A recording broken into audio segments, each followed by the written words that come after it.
Gamers, we're back with another video. Age of Empires 4, everything in the expansion coming November 14th. Over the last few weeks, we have slowly been revealing aspects of the expansion. I've been overjoyed seeing your enthusiasm and discussion leading up to launch day. As we round the last days before the expansion's release, we want to give a final review of all the exciting content to come. I hope they discuss something that I'm personally very excited about, because that's not been revealed yet. 2 top requested civilization, the Byzantines and the Japanese. 4 variant, 10 new maps, 2 new biomes, 8 mission single player campaign, which I'm going to be playing, of course. Lots of unlockable content, yada yada yada. Pre-order, there it is. Okay. Oh wait, there's some new info. Hold on, there's some new info in here. The Byzantines construct aqueducts, harvest olive oil as a new resource, hire mercenaries from other civilization, and utilize devastating Greek fire. Some additional mechanics for the Byzantines include the Fieldstone bonus, which provides a small amount of stone whenever a building is constructed, with larger buildings providing a larger bonus. So yes, I'm glad I didn't skip this. So every time you make a building with Byzantines, you will get stone. Even houses. Outposts, keeps, and wall towers also have a new unique mangonel emplacement. Similar to its siege counterpart, these emplacements excel against tightly packed enemies. So, when we were doing the Byzantine pictures and preview, someone in the chat, or I don't know if it was the chat or Reddit, but someone said that there was a mangonel shot in the picture, and someone said it looks like it's coming from a tower. And people were like, no, that's crazy. There's probably a mangonel off of the screen. But yes, the Byzantine towers do have mangonel shots. And it does a lot of damage. I will say that. It does a lot of damage. The Japanese. So now there's some pictures over here. I mean, these are wallpapers. So, you can download them. Amazing. It's cool that they provided that. Now, let me see what they revealed for Japanese.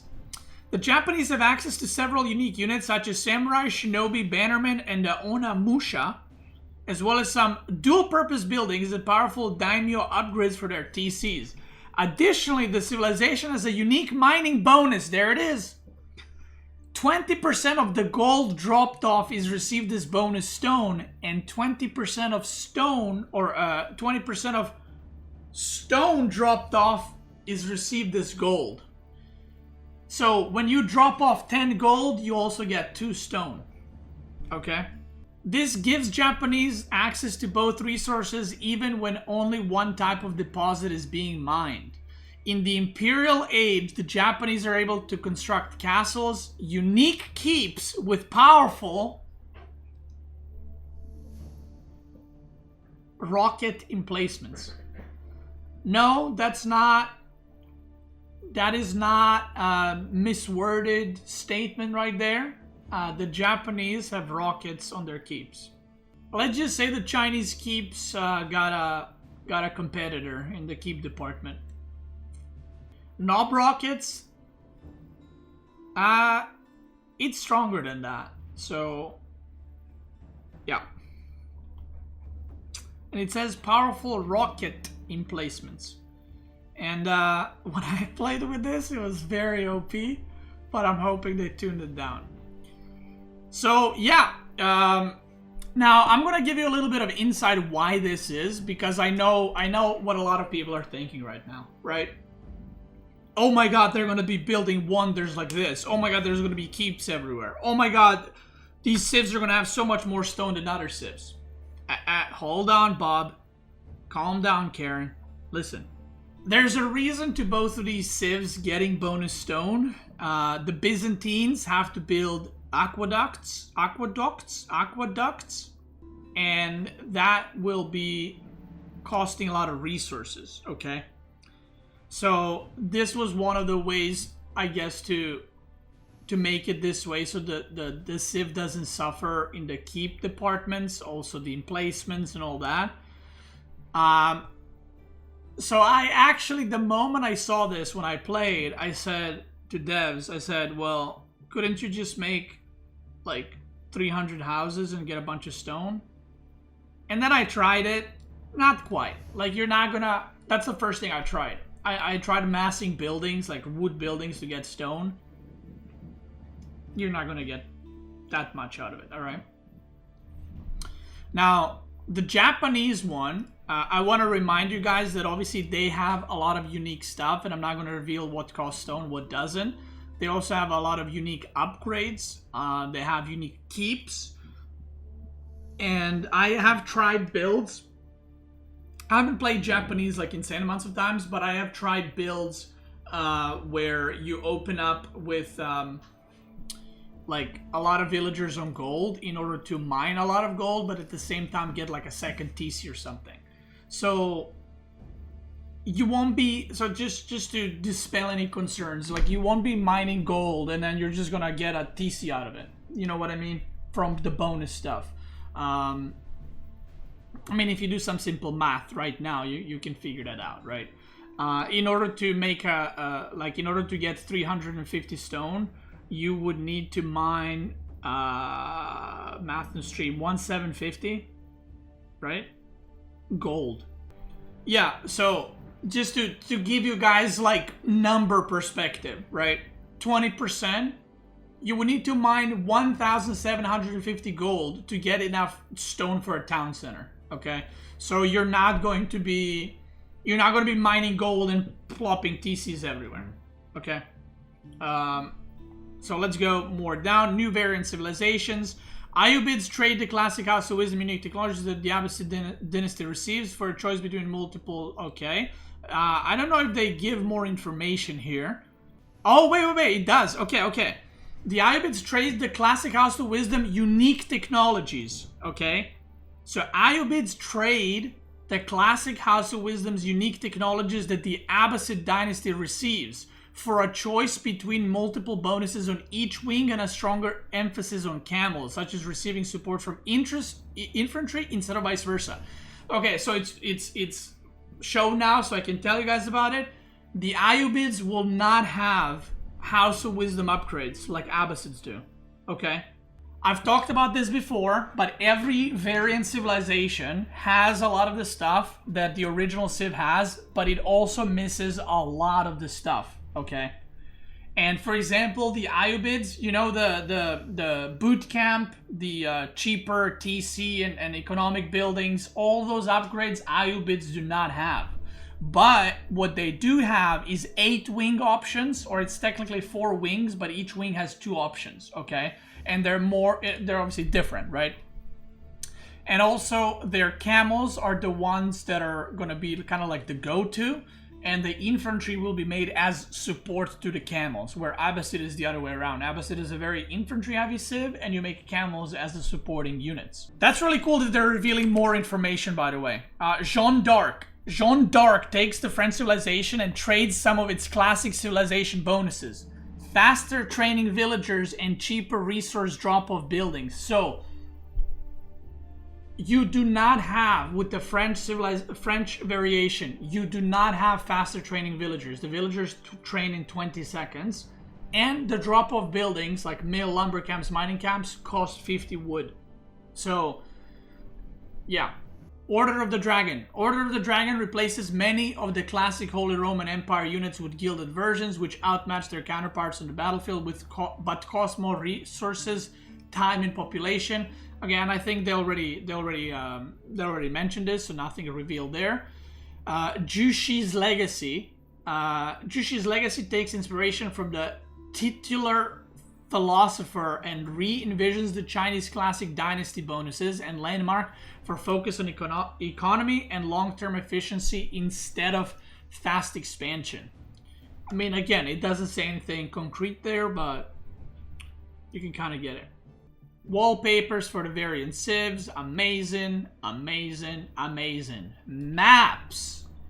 Now, I don't think there's a screenshot of maps right here, right in the actual game, but I can tell you a little bit more about these maps because I'm gonna try to remember the maps, but I have played all these maps, so I'm gonna give you guys a little bit of information.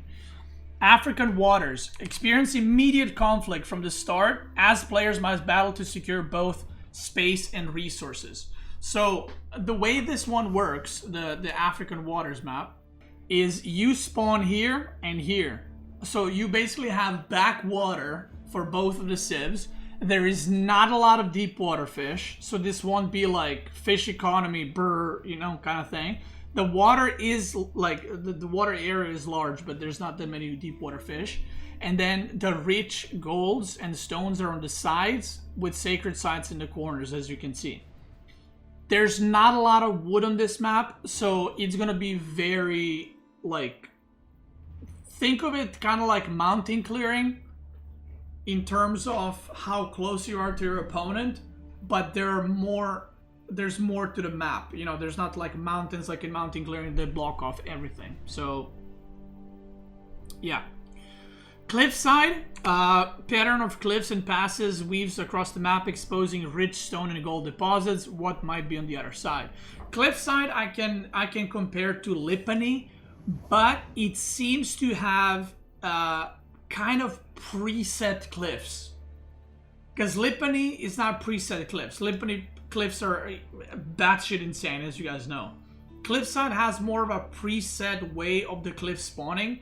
So, example, if you want to go from your side to the opponent side of the map, there's like 6-7 entry points, but they're very easily wallable. Okay? So, yeah. Next one, forts. This one is very interesting. Emerging civilizations have dug themselves into small defensive forts, awaiting imminent clash for supremacy. So forts, as you can see, you spawn here, your opponent spawns here, and this is actually water, and you cannot pass through that. If I remember, there are no fishes. You can wall like this, but it makes it so that your base is very tiny, and you actually have to move out on the map. Okay, you can't just like stay here. Okay, you have to move out on the map. So it's kind of like your TC is safe, but you're gonna have to go on the map and try to do something. Glade. While the initial wall of forest provides a sense of security, you must soon venture out to your hideout, out of your hideout to battle for resources. Now, I can't remember if this was the FFA map. No, this is the FFA map. Okay, this map is gonna be a great map for an FFA. This is not a one-on-one map. I thought these were walls, but maybe they're forests. So basically, if I remember, you spawn inside of this. So the entrance to your base is like tiny, okay? But I don't think this is a one-on-one map, by the way. So this is going to be more for fun, or like team games, or like 8-player FFAs and so on and so forth. Just so you guys know. Because on this map, you could put a Barbican right here, and then the opponent can't leave their base. Golden Pit. The central pit contains numerous large gold deposits. Yo, we got sushi. Let's go! We got Jushi's Legacy and Sushi's Legacy right in front of me. Thank you. The central pit contains numerous large gold deposits. Conquering the gold deposits will be crucial for its victory. I actually don't remember this map's layout exactly. So, I don't actually remember this map, but I am not a fan of these kinds of maps. I've talked about this before. We've had similar maps. This kind of map is a pass for me. Okay? So, if you guys remember, there was a 2v2 map that I can't remember what it's called. Wait, is this the one with the water around? I can't remember. But I'm not a big fan of these kinds of maps. Like, Regions is a cool map because that's Regions. But now if you have a lot of maps that are like that, I don't know, kind of loses its point a little bit. So not a big fan of that, but we'll see. Haywire. Now this map is wild, and I'm going to tell you why. Thank you so much. This map is wild, and you know I only need one. You're bamboozling me. So this map, this is the sacred side, if I remember. And I'm not sure if there's only one sacred side. These are forests, okay? The forests are thick, about 8 wood, 6-8 trees. You are here, the opponent is here. You are very close to one another. I would even say you're closer than mountain clearing. But all the resources are here in the back. So what you actually have to do is chop through the trees and go in the back and expand there. So your main TC will basically be the most exposed building. Now, I don't know if this is going to be a one-on-one or a tournament map, but it is very wild and it is very different.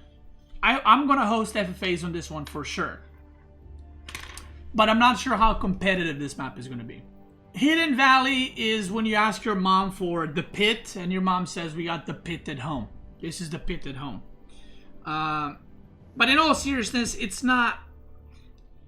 Honestly, it's just the pit. I don't know. It's the pit. It's the pit, but it's turned. I don't know. I don't understand the point of this map. Yeah, it's a bit different, but not really. Himeyama. Start atop a hill with scarce resources and venture into the valley to uncover valuable deposits. This map is going to be a competitive map. The fishes in the middle are very few. I think it's between like 4 and 6 shoreline fish. No deep water fish. This map will be a competitive map. I can tell you that for sure. The best comparison for this map that I could give you is Cauldron. Yeah. I would compare this to Cauldron, but more open than that. It's like Cauldron, but Cauldron has a lot of hills on the side. This one is very open. So this map is going to be a good map. Thickets. Those are tickets that are thick. Okay, this map is wild completely. I don't think this map is going to be used competitive. Sacred Site, Sacred Site, Sacred Site. And you're wondering, that's water. Yeah, there's an island in the middle with a Sacred Site.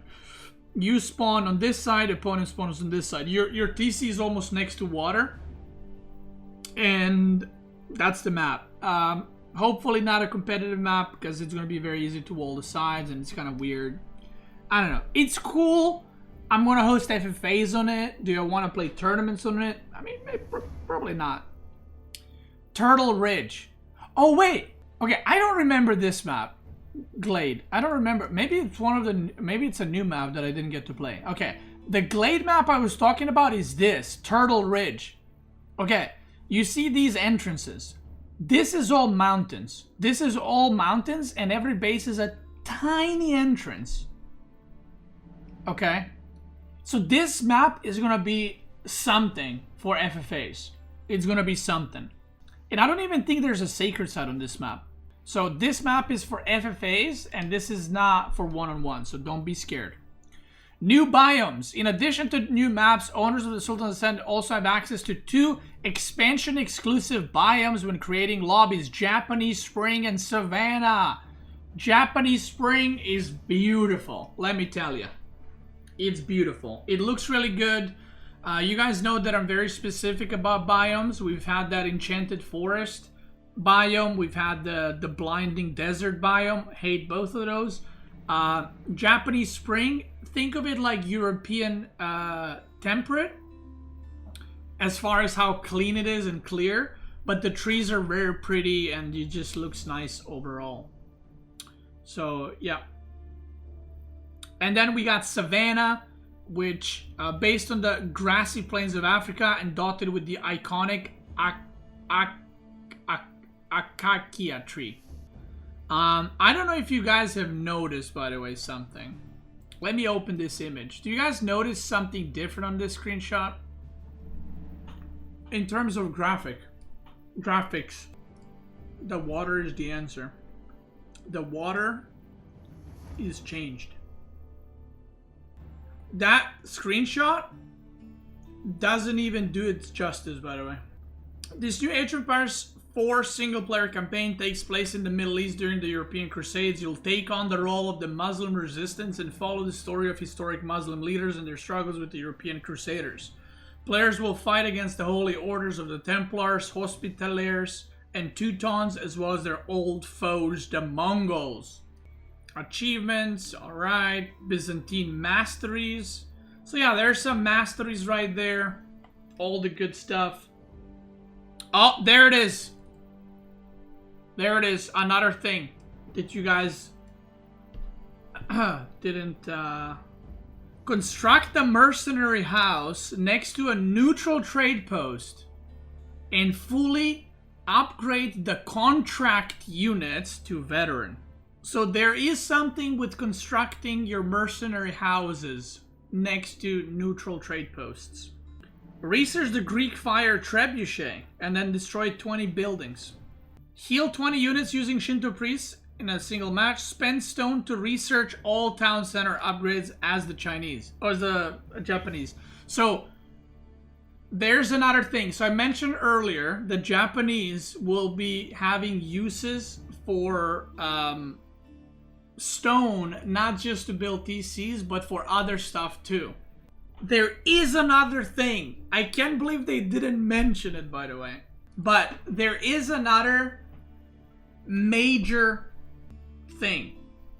Yeah. I'm super excited. Like I said, I can't wait for the DLC to drop so we can play it 24/7, make all the new guides, all the good stuff. I'm super excited. If you're watching this on YouTube, I want to thank you guys so much for watching. I hope you enjoyed this little news with some more stuff coming, more details. Check me out on Twitch. I'm probably live right now. Check out my subathon coming in on 9th of November. Not 14th. 9th of November. If you're watching on Twitch, let's keep going.